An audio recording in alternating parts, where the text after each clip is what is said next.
यदा यदा हि धर्मस्य ग्लानिर्भवति भारत।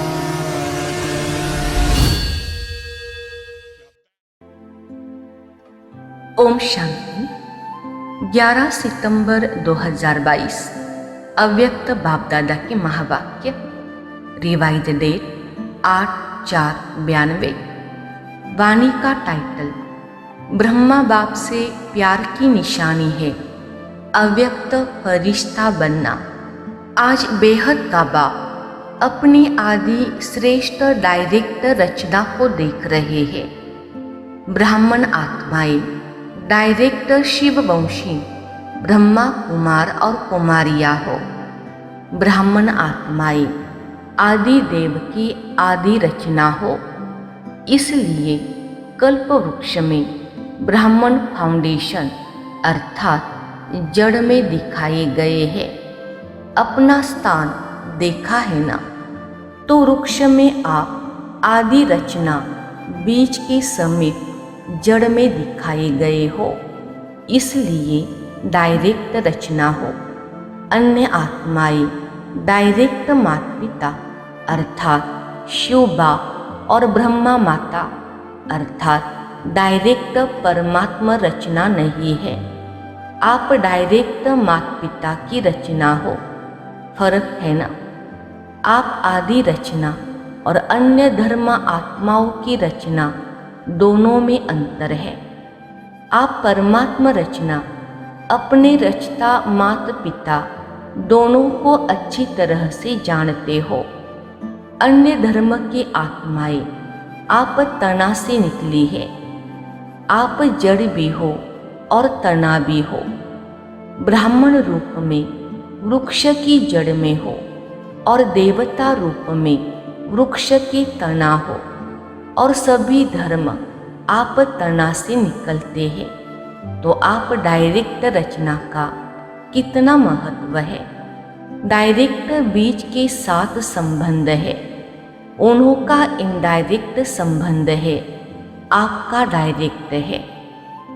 आप सभी रूहानी नशे से कहेंगे कि हम परमात्मा संतान हैं। जो भी धर्म वाली आत्माएं आती है, वह सभी अपने को क्रिश्चियन, बौद्धि, इस्लामी कहलाएंगी। डायरेक्ट शिववंशी व आदिदेव ब्रह्मा की रचना नहीं कहलाएंगी। क्राइस्ट वंशी क्रिश्चियन कहेंगे। धर्म पिता क्राइस्ट के क्रिश्चियन है, यही जानते हैं। वह सभी धर्म पिता के वंश है और आप कहेंगे परमात्मा की। तो धर्म पिता और परम पिता कितना अंतर है। डबल विदेशी क्या समझते हैं, परम पिता के हो या धर्म पिता के हो। परम पिता के अर्थात डायरेक्ट रचना होना। तो डायरेक्ट और इनडायरेक्ट में कितना अंतर है। नशे में भी अंतर है, तो प्राप्ति में भी अंतर है। इसलिए भक्ति मार्ग में भी इनडायरेक्ट अपने इष्ट द्वारा बाप को याद करते हैं। अगर कोई शिव भक्त भी है, तो वो भी शिव शंकर एक मान करके याद करते हैं। तो एक डायरेक्ट हो गया ना। जानते भी है कि राम का भी रामेश्वर है, लेकिन फिर भी याद राम को ही करेंगे। तो भक्ति इनडायरेक्ट हो गई ना, क्योंकि भक्त आत्माओं की रचना भी पीछे की आत्माएं है। आप डायरेक्ट परमात्मा वंशी आत्माएं हो।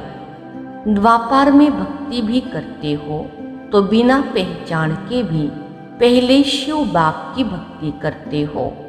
ब्रह्मा विष्णु शंकर यह सूक्ष्म देवताओं की पूजा पीछे शुरू होती है, आदि में नहीं।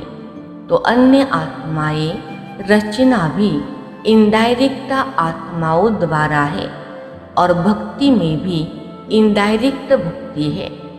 आप डायरेक्ट भक्त हो, इनडायरेक्ट नहीं।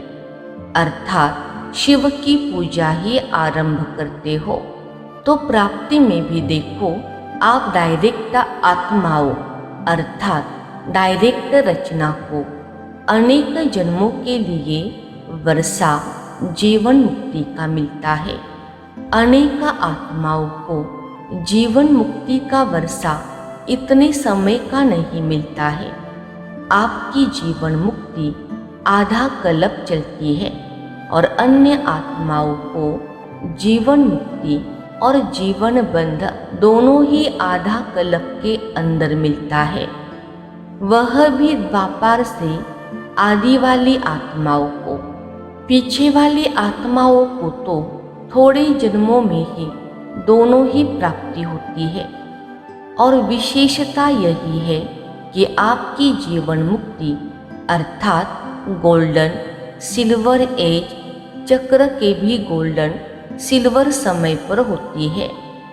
आपकी गोल्डन एज है तो युग भी गोल्डन एज का है, प्रकृति भी गोल्डन एज है। चक्र को अच्छी तरह से जानते हो ना। और अन्य आत्माओं की जब गोल्डन एज है तो युग कॉपर एज या आयरन एज है। कॉपर एज में उन्हों की गोल्डन एज है और आपकी गोल्डन एज में गोल्डन एज है। तो कितना अंतर होगा। आप सत्व प्रधान है तो प्रकृति भी सत्व प्रधान है।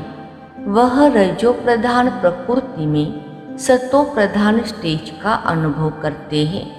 तो डायरेक्ट और इनडायरेक्ट रचना का कितना अंतर है। इतना नशा है कि हम डायरेक्ट परमात्मा रचना है। सदा नशा रहता है या कभी कभी नशा चढ़ता है। परसेंटेज में फर्क पड़ जाता है। कभी 100% रहता है तो कभी 50%। लेकिन रहना क्या चाहिए? सदा एक रस रहना चाहिए ना। तो चाहिए चाहिए कब तक कहेंगे। सदा नशा रहता है यह फलक से नहीं कहते हो, रहना चाहिए कहते हो। तो संपूर्ण बनना अर्थात जिसमें यह चाहिए शब्द समाप्त हो जाए। सभी के मुख से यह निकले कि सदा है, उसके लिए कितने वर्ष चाहिए? बाप भी चाहिए पूछता है कितने वर्ष चाहिए? 10 चाहिए कि उससे भी ज़्यादा व कम चाहिए? क्योंकि तपस्या वर्षा आरंभ किया, अब तो समाप्ति का समय आ गया। लेकिन जब आरंभ किया तो सबने क्या संकल्प किया? संपन्न बन जाएंगे, यही सोचा था ना। वर्ष तो समाप्त हुआ लेकिन आप संपन्न हो गए या होना है और वर्ष चाहिए। औरों को चैलेंज करते हो कि सेकंड में मुक्ति जीवन मुक्ति का वर्षा लो, या कहते हो 25 वर्ष में वर्षा लो। तो 12 मास में कितने सेकंड कितने दिन होवे? अच्छा, आज का वरदान कंट्रोलिंग पावर द्वारा तूफान को भी तोहफा बनाने वाले यथार्थ योगी भव विस्तार। यथार्थ व सच्चा योगी वह है जो अपनी बुद्धि को 1 सेकंड में जहाँ और जब लगाना चाहे वहाँ लगा सके। परिस्थिति हलचल की हो, वायुमंडल तमोगुणी हो, माया अपना बनाने का प्रयत्न कर रही हो, फिर भी सेकंड में एकाग्र हो जाना, यह है याद की शक्ति। कितना भी व्यर्थ संकल्पों का तूफान हो, लेकिन सेकंड में तूफान आगे बढ़ने का तोहफा बन जाए। ऐसी कंट्रोलिंग पावर हो, ऐसी शक्तिशाली आत्मा कभी ये संकल्प नहीं लाएगी कि चाहती तो नहीं है लेकिन हो जाता है। स्लोगन: योग युक्त और युक्ति युक्त कर्म करने वाले ही विघ्न रूप बन सकते हैं। अच्छा, ओम शांति।